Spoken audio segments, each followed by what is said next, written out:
Le numérique. Je vous propose de voir ensemble ce que disent les méta-analyses sur le numérique et l'apprentissage.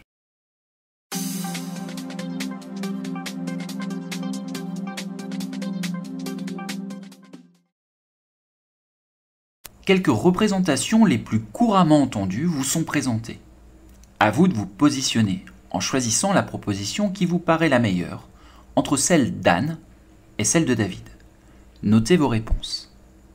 Quelques arguments clés vous présentent les conclusions des méta-analyses. Vous pourrez télécharger sous cette vidéo ces éléments de réponse afin de les comparer aux vôtres. Bon courage!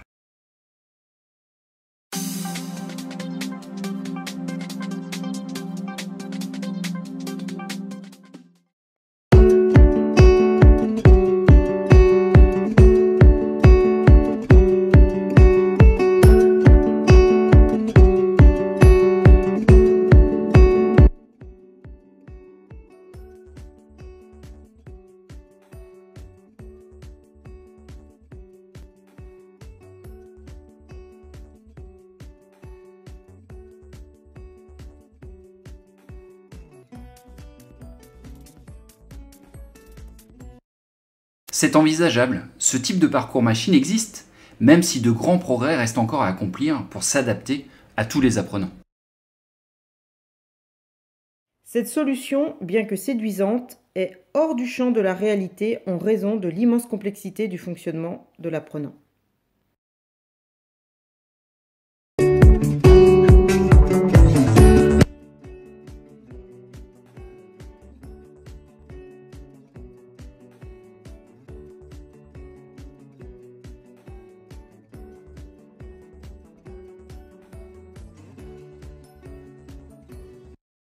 Exact. Le temps du professeur est révolu. Nous vivons à une époque d'intégration totale du numérique dans la vie personnelle et professionnelle. Un apprenant de niveau faible, par exemple, sera nettement plus attiré par les outils numériques d'apprentissage. Formidable levier de la motivation. Non recevable. Apprendre nécessite de toute façon un effort. Que ce soit avec une personne ou avec un outil, le résultat est le même. C'est la stratégie d'apprentissage qui va prévaloir, l'utilisation du numérique est poudre aux yeux.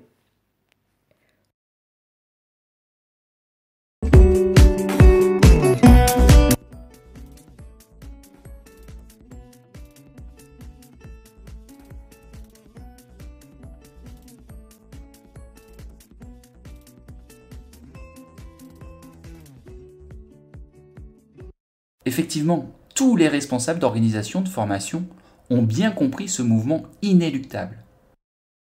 Un jour viendra où les équipements seront suffisants et les logiciels assez développés pour accorder à l'apprenant une quasi-totale autonomie. Faux. Les études montrent la limite de l'efficacité du numérique dans l'apprentissage. Rien ne remplacera jamais l'humain comme médiateur de formation entre l'apprenant et la machine. Les meilleures pédagogies reposent sur le scénario pédagogique, parfois meilleur avec un excellent pédagogue qu'avec un outil numérique qui peut faire illusion.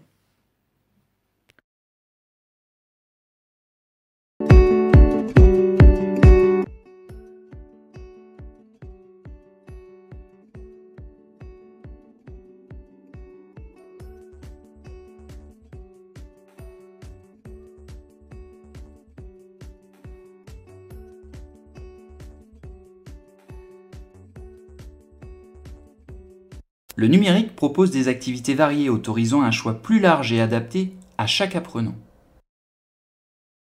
Par ailleurs, les parcours numériques permettent aux apprenants moins disponibles de construire leur plan de formation dans le temps adapté à leurs spécificités.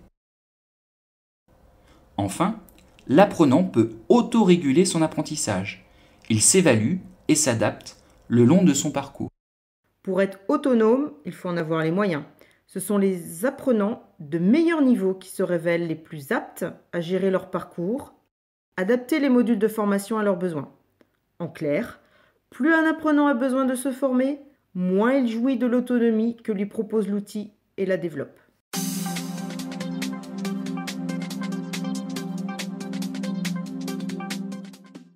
Il est difficile à ce jour de se prononcer sur l'effet globalement positif du numérique dans l'apprentissage. Les paramètres sont trop nombreux à prendre en compte. Le niveau de l'apprenant. On sait que ce sont les meilleurs apprenants qui tirent les plus grands bénéfices de l'apprentissage par le numérique.